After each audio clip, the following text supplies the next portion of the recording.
जय हिंद मित्रांनो, आपला उपक्रम दररोज गणितचे 10 प्रश्न चाल बघूया. पहिला प्रश्न, 5 ट्रॅक्टर 5 दिवसात 5 एकर शेत नांगरतात तर किती ट्रॅक्टर 100 एकर शेत 50 दिवसात नांगरतील? आता यातील काम आहे एकर म्हणजे शेत, एकर म्हणजे शेत. आता लक्ष द्या, काय होणार आहे 5 गुणिले 5 किती एकर शेत नांगरतात? 5 एकर. तर किती ट्रॅक्टर माहित नाही, ट्रॅक्टर एक्स म्हणा गुणिले किती दिवसात? 50 दिवसात भागिले किती? 100. तर आता काय करणार तुम्ही? तिरकस गुणाकार करायचा आहे. तर ही ट्रॅक्टर निघणार, काय निघणार मित्रांनो? ट्रॅक्टर. तिरकस गुणाकार करा, 5 गुणिले 5 गुणिले 100 भागिले 5 गुणिले 50. 50 एके 50, 50 गुणिले 100, 5 ना 5 कट, तर बरोबर 5 गुणिले 10. हे तुमचं उत्तर आलेलं आहे. नेक्स्ट क्वेश्चन मित्रांनो, चला पुढील प्रश्न. आता बघा, एस बरोबर 5 बी कॉमा बी बरोबर सी छेद 8. आता समजा याला 5 1 मांडा, ए म्हणजे 5 आणि बी म्हणजे 1 समजा, म्हणजे एस बी, ए 5 बी 1 आणि बी सी म्हणा. आता बी मांडलेला आहे 1, तर सी ऑटोमॅटिक 8 येणार आहे. मग मांडा A B C, A B C. ए किती मांडला आपण? 5. बी किती मांडला? 1. बी किती मांडला? 1. सी बरोबर 8. 1 निघून 1 1 के 1, 5 1 के 5, 1 1 के 1 आणि 1 निघून 8 1 के 8. बरोबर काय मिळालं तुमचं उत्तर? 50 1 8. ऑप्शन क्रमांक 2 ह्या प्रश्नाचं उत्तर आहे. नेक्स्ट क्वेश्चन बघा. सीता व गीता यांच्या वयाचे गुणांक 5 8 आहे. जर 8 वर्षानंतर त्यांच्या वयातील फरक 6 वर्षे होत असेल तर सीताचे आजचे वय किती? आता वयातील फरक हा कधी पण आजच्या वयात असू दे किंवा वाढून असू दे, वयातील फरक ती वयातील फरक राहत असतो. आता बघा, 5x वजा 3x, फरक किती झाला आहे त्यांनी? 6. दोघांतील फरक आहे 2x बरोबर 6, तर x बरोबर 6 भागिले 2, तर x आलेला आहे 3.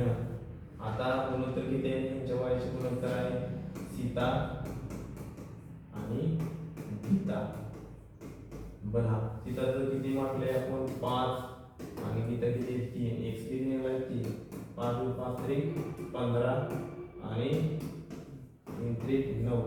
तर काय म्हणते 8 वर्षानंतर त्यांच्या वयातील फरक सेम येतो. 8 वर्ष 8 करा, 15 ना 8 23, 15 ना 23 आणि 8 8 ना 8 16. दोघांतील फरक किती येते बघा?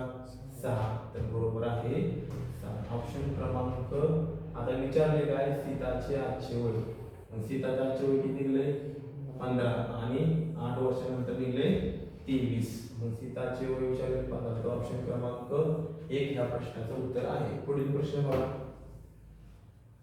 4 माणसे 20 दिवसात 36 रुपये कमवतात, तर 10 माणसे 20 दिवसात किती रुपये कमवतील? बघा, आता 4 माणसे, आता काम छेदात म्हटलं ते 4 गुणिले 20 भागिले 36 बरोबर किती माणसे? 10 माणसे 20 दिवसात किती काम करतील? कमवतील पैसे. आता काय करणार तुम्ही? 136 तिरकस गुणाकार 3600 गुणिले 10 गुणिले 20 भागिले 4 गुणिले 20. 20 ला 20 कट झालं, 4 9 36, तर 9000. 9 गुणिले 10 900 गुणिले 10 बरोबर 9000. तुमचं फायनल उत्तर आलेलं आहे. ऑप्शन क्रमांक 1 या प्रश्नाचं उत्तर आहे. आता पुढील प्रश्न. पुढील प्रश्न काय बघा. एका वर्तुळामध्ये मैदानाचे क्षेत्रफळ 2464 चौरस मीटर आहे. त्या मैदानाची त्रिज्या किती मीटर असेल? आता लक्षात आहे, वर्तुळाचे क्षेत्रफळ काय? वर्तुळाचे क्षेत्रफळ बरोबर पाय आर वर्ग. पाय आर वर्ग म्हणजे पायची किंमत 22/7 गुणिले आर वर्ग. आता काय दिले तुम्हाला? क्षेत्र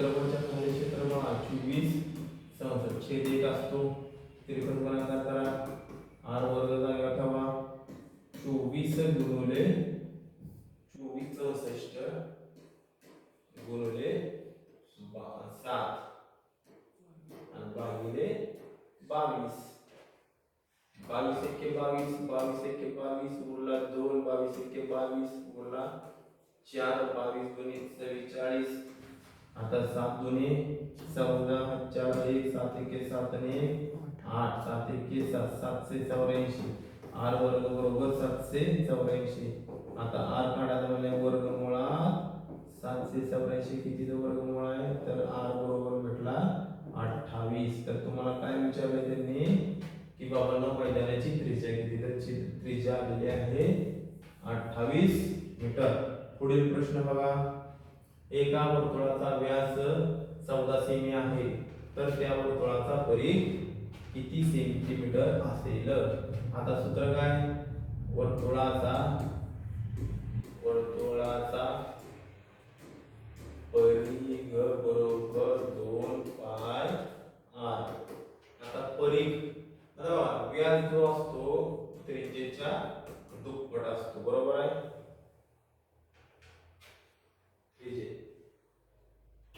त्रिज्येच्या दुप्पट शिंगाले मधूनच गेली बरं ठीक आहे.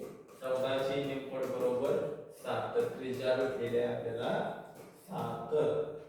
बघा 2 गुणिले 22/7 गुणिले त्रिज्या भेटलेली आहे 7. 7 ला 7 कर तर 22 गुणे 44. आपला परिघ मिळालेला आहे 44. ऑप्शन क्रमांक 4 या प्रश्नाचं उत्तर आहे. आता पुढील प्रश्न पहा. एका वर्तुळाचा व्यास हा डबल झालेला आहे. नेक्स्ट क्वेश्चन आता बघा काय बघा. आता पॉइंट नंतर गरज किती आहे 1 अधिक पॉइंट नंतर किती गरज 2 बरोबर 3 मिळा. पॉइंट डावीकडे सरकवायला तर पॉइंट विसरून गुणाकार करा. 5 गुणिले 5 गुणिले 5 5 25 5 सव्वाशे 125 आलेलं आहे. आता लक्ष द्या पॉइंट संख्या शेवटी असतो किती पॉइंट डावीकडे सरकवायचे तर 3 पॉइंट डावीकडे सरकवल्यानंतर तुमचं उत्तर आलं आहे 0.125. तर ऑप्शन क्रमांक 3 ह्या प्रश्नाचं उत्तर आहे. पुढील प्रश्न बघा. आता एका संख्येला 18 ने गुणण्याऐवजी चुकून 28 ने गुणले तर गुणाकार मूळ गुणाकारापेक्षा 350 ने जास्त आला तर ती संख्या कोणती. आता ऑप्शन वरून हा प्रश्न सोडवावा लागेल. ऑप्शन क्रमांक 35 या उत्तराचं प्रश्नाचं उत्तर आहे. एक संख्या म्हणजे 3 मांडली आपण ती संख्या 35 घेतली. 35 गुणिले 18 बरोबर ह्याच्या दोघांतील फरक काढायचा आपल्याला. दोघांतील फरक काढायचा ठीक आहे. काय कंस 35 गुणिले 28. आता हे काय गुणण्याऐवजी चुकून आणि बरोबर आता गुणाकार करा. 70 गुणिले 9 9 सत्ते 63 630 वजा 70 गुणिले 14 14 सत्ते 98 आणि 0 14 सत्ते 98 दोघांची वजाबाकी करा परत गुणाची करा 630 वजा 0 5 आणि 3 बरोबर किती आले 350. तर ऑप्शन क्रमांक 3 ह्या प्रश्नाचं उत्तर बरोबर आहे. पुढील प्रश्न रामनाथ यांनी स्वतःची अर्धी मिळकत आपल्या मोठ्या मुलास दिली. हा प्रश्न सुद्धा मेरिटचा मित्रांनो प्रश्न अवघड आहे. कसं सोडवायचं पहा. रामनाथ यांनी स्वतःची अर्धी मिळकत आपल्या मोठ्या मुलाला दिली. उरलेल्या मिळकतीचा अर्धा हिस्सा आपल्या दुसऱ्या मुलाला दिला. बाकी राहिलेल्या मिळकतीपैकी 1/3 हिस्सा त्यांनी आपल्या मुलीस दिला. जर मुलीच्या मिळकतीची किंमत मुलीची विचारली मित्रांनो मुलीची दिलेली आहे. किती दिली मुलीची 15,500 रुपये आहे. तर रामनाथ यांचा एकूण मिळकत किती किंवा एकूण पगार किती. आपण मित्रांनो 1/3 दिले भागायला 100 जर घेतलं तर आपल्याला अवघड जाते. समजा 120 घेतला बरोबर आहे. टोटल पगार म्हणला आपण किती मिळकत आहे 120 मानले आपल्याला फिक्स माहिती आहे का नाही. आता बघा ह्या 120 मधले अर्धे कोणाला दिली बाबांनो त्याच्या मुलाला दिली. मग 120 अर्धे गेल्यावर किती 60. आता मुलगा समजा आपण 60 लिहिला बरोबर आहे. अर्धी मुलाला दिली शिल्लक किती राहिली 120 वजा 60 बरोबर 60 शिल्लक राहिली बरोबर आहे. मग ह्या 60 मधली अर्धे कोणाला दिली आपल्या दुसऱ्या मुलाला. अर्धी दिली म्हणल्यानंतर किती 30 कोणाला दिली, दुसरा मुलगा किंवा दुसरा मुलगा 30. तर आता शिल्लक किती राहिली आपली, शिल्लक 60 + 30 तर 30 शिल्लक राहिली, बरोबर आहे. मग ह्या शिल्लक मधील 1/3 कोणाला दिली, आपल्या मुलीला. मग 3 × 30 तर 10 मुलीला दिली, मुलीला 10 दिलेली आहे. तर शिल्लक त्याची राहिलेली आहे ती स्वतःकडे राहणार आहे. 20% जी आहे काय ती कोणाकडे राहणार आहे, आपल्या तिच्या वडिलांकडे 20% राहणार. मग 10% म्हणजे किती मित्रांनो, मुलीला दिलेला आहे 15,500. तर 10% हिस्सा कोणाला दिलाय, मुलीला. मग 10 म्हणजे 15,500. तर टोटल पगार आपण म्हणलाय 120 म्हणजे किती, ते गुणाकार करा. 120 गुणिले 15,500 भागिले 10. आता ह्या शून्याला शून्य कट झालं, गुणाकार करा, 12ला 5 पाडा. आता हे 0 2 0 अगोदर हायचं मांडून घेतलं. 12 पंचे 60, हा 40 6, 12 पंचे 60 आणि 66, हा 40 7, 12 × 12 12 12 18. तर किती उत्तर आले, पगार ते मिळकत किती आहे त्या म्हाताऱ्याची, तेव्हा 1,86,000 आहे का बघा कुठे, ऑप्शन क्रमांक 3 ह्या प्रश्नाचं उत्तर आहे. आता मित्रांनो असा सुद्धा प्रश्न तयार होऊ शकतो की त्या